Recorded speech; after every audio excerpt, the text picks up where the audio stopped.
As Senator Zeldin said in January, when I spoke to the governor, I said, "Governor, what's the #1 priority?" He said, "Getting a property tax cap bill."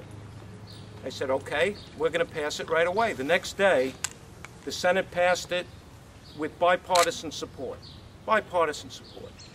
And we've been waiting now for months for the Assembly Democrat leadership to put the bill out to the floor.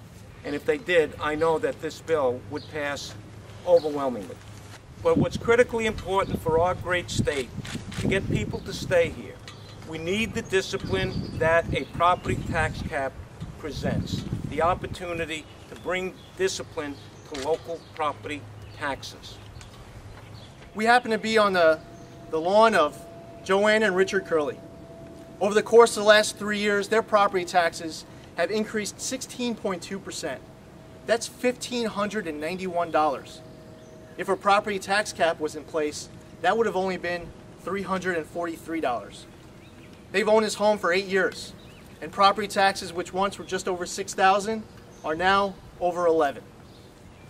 This represents just one house on Long Island. In each of our districts, with all my Senate colleagues that join me, in each of our districts, we all hear the same thing.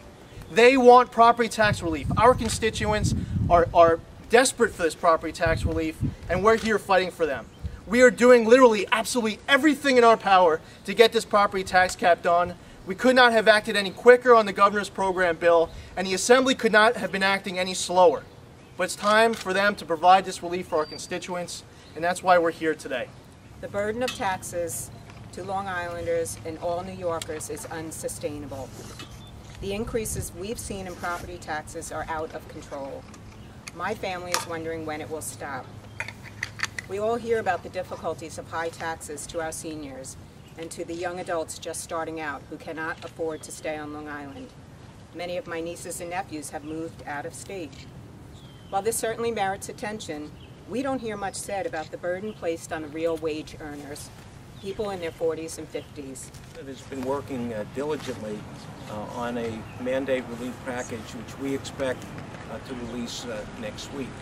That will help, whether it's school districts, counties, townships, save money from unnecessary mandates.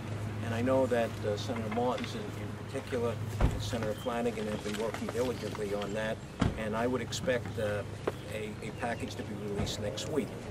But the bottom line is we still need the property tax cap. And if anything, the property tax cap will even force the Assembly to consider real mandate relief. Mandate relief is also important. Absolutely. We need a tax cap, and the Senate passed the governor's program bill back in January.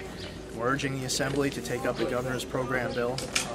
We've been waiting months for them to do so, and at the same time, the dialogue continues with regards to mandate relief. So, but the Assembly needs to act on this tax cap now, and not wait any longer, especially with the end of the session coming June 20th.